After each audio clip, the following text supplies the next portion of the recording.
Muy buenas tardes, compañeros y compañeras.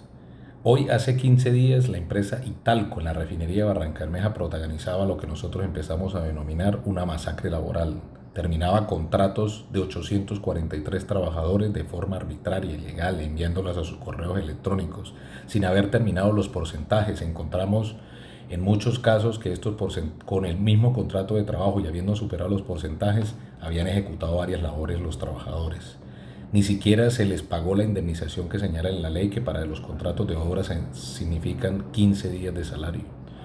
Italco actuó de forma arbitraria, obviamente en colaboración, por directriz o por orientación de Ecopetrol, que es la empresa beneficiaria de la reparación de la unidad 250. Lo mismo venía haciendo en ese entonces la empresa Tabarca con cerca de 600 trabajadores, y posteriormente lo hicieron empresas como Rema o como Trimeca, que suspendieron arbitraria e ilegalmente contratos de trabajo.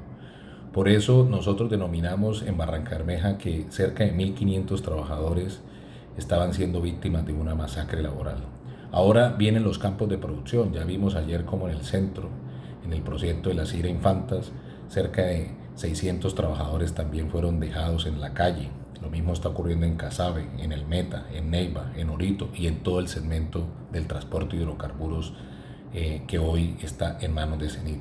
Es decir, esto es una verdadera masacre y arbitrariedad laboral. Estimamos que cerca de 6.000 trabajadores de la industria ya han perdido el empleo, y otros cerca de 6.000 trabajadores están sometidos a estas figuras ilegales de las vacaciones anticipadas, las licencias no remuneradas o la suspensión de los contratos de trabajo.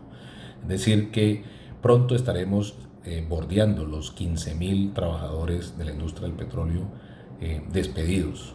Estos mismos trabajadores que al mes de febrero estaban siendo exaltados por haber contribuido a las grandes billonarias ganancias que generamos en la industria petrolera el año pasado, hoy están siendo maltratados tanto por Ecopetrol, como líder de la política petrolera en Colombia, como por las multinacionales del petróleo y el sinnúmero de empresas contratistas agremiadas en Campetrol.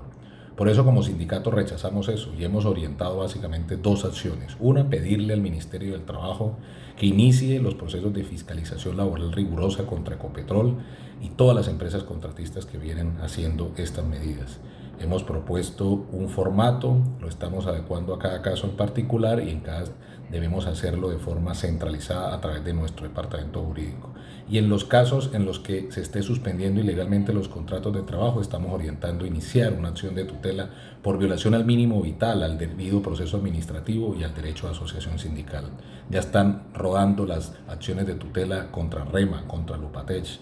Esperamos la próxima semana iniciar acciones judiciales y administrativas contra Italco y contra Tabarca por la masacre laboral que protagonizaron en Barranca y en Cartagena. Estas empresas se muestran muy fuertes cuando vienen a ganarse los contratos con Ecopetrol, traen capital transnacional, pero a la hora de enfrentar una crisis de comportarse solidariamente con quienes producen sus riquezas, lo que hacen es maltratar a los trabajadores. Como sindicato rechazamos esa posición, comprendemos las circunstancias que rodean este momento, pero así no se pueden comportar las empresas, totalmente insolidarias, arbitrarias y abusivas en contra de los derechos de los trabajadores, y sobre todo en contra de algo muy elemental en estos tiempos, del mínimo vital de la gente que necesita estar cumpliendo la cuarentena, estar cumpliendo el confinamiento, pero teniendo acceso a los servicios públicos, a los alimentos no perecederos, es decir, para sobrevivir, para subsistir. Y no hemos tenido respuesta ni en las empresas beneficiarias ni en las empresas contratistas